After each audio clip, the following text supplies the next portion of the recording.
Alba nuk ka dashur kur të jetë e dobët. Nuk ka qenë e dobët as për ata që i thoshin fjalë të ëmbla, as për ata që i jepnin premtime boshe. Por ka qenë e sinqertë.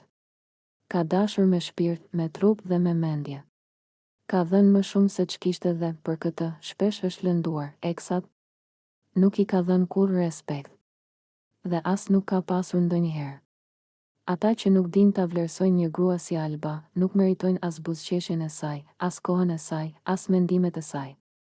Alba e kuptoi këtë shumë herët, por ajo ka qenë gjithmonë e durueshme, e tolerante, e hapur ndaj mundësive. Për pak kohë mund të ishte edhe mshur me ta, por zemra e saj nuk ishte kurrë e gatshme të mashtrohej. Tani ka ndryshuar gjithçka. Tani Alba po merr veten. Tani ajo nuk pret më falje, nuk pret më mesazhe bosh, nuk pret më që dikush të vijë të tregojë sa shumë ka kuptuar se e ka humbur. Jo. Nuk ka më kthim pas, Albën nuk e intereson më asnjë eks që vjen me pretekste. Nuk ka më vend për ata që nuk e kanë respektuar kur ka qenë aty, kur kanë pasur mundësi ta vlerësojnë. Përkundrazi, Alba po e përdor këtë energji për të marrë atë që i takon. Nuk është hakmarrja e verbër, por është fuqia që vjen nga vetë vlerësimi, limi. Dolce? Tani është koha për të marrë çfarë i takon.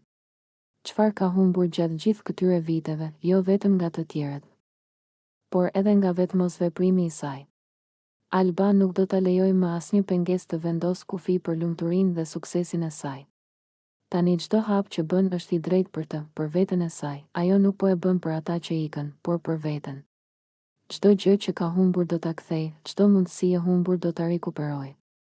Sepse Alba e di që vetmia, shgënjimi dhe dhimbja e kanë bërë më të fortë. Ata që nuk i dhanë respekt dikur, sot nuk kanë më asnjë mundësi të jenë pjesë e rrugës së saj. Çdo mesazh që dikur mund ta kishte lënduar, tani është thjesht një kujtim i dobët.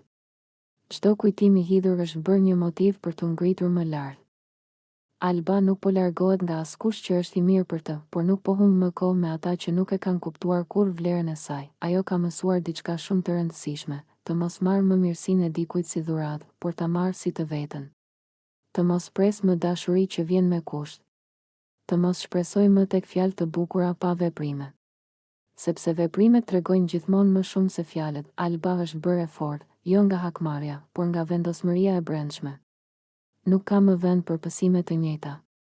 Nuk ka më vend për të kaluarën. Çfarë i takon do ta marrë, sepse ka luftuar për veten, për dinjitetin, për forcën e saj.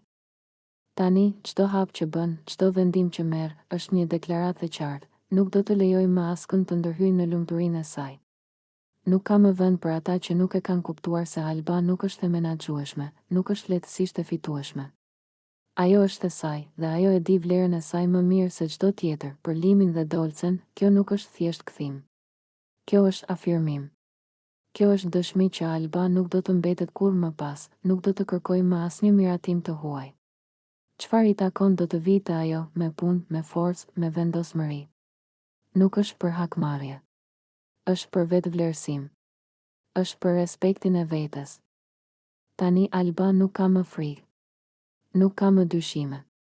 Nuk ka më pasiguri. Çfarë ka kaluar e ka bërë më të fortë, më të mençur dhe më të aftë të kuptoj se kush meritojnë të jenë pranë saj dhe kush janë thjesht emra të harruar. Ajo e sheh të ardhmen me sy të qartë. Çdo hap është një hap drejt vetësisë së saj të plotë. Çdo fitore është një dëshmi se ajo nuk e ka humbur veten kurrë, vetëm ka duruar të mësoj kush janë ata që e meritojnë dhe kush jo. Alba nuk e kthen kokën pas, sepse e kaluara nuk i sjell asgjë të re, sepse eksat nuk i sjellin respekt. Sepse vetëm ajo e di vlerën e saj dhe tani ka fuqinë të marrë atë që i takon, Limin, Dolcen dhe çdo gjë që dikur u humb, nuk është hakmarrje. Është triumfi vetes, është dëshmi se Alba nuk ka nevojë për askënd që nuk e di vlerën e saj, është dëshmi se Alba është e lirë, e fortë, e vetvetja, dhe kështu, me kokën lart, me zemrën e fortë, Alba ecën përpara, asnjë hap pas. Vetëm përpara. Vetëm për të ardhmen që ajo meriton.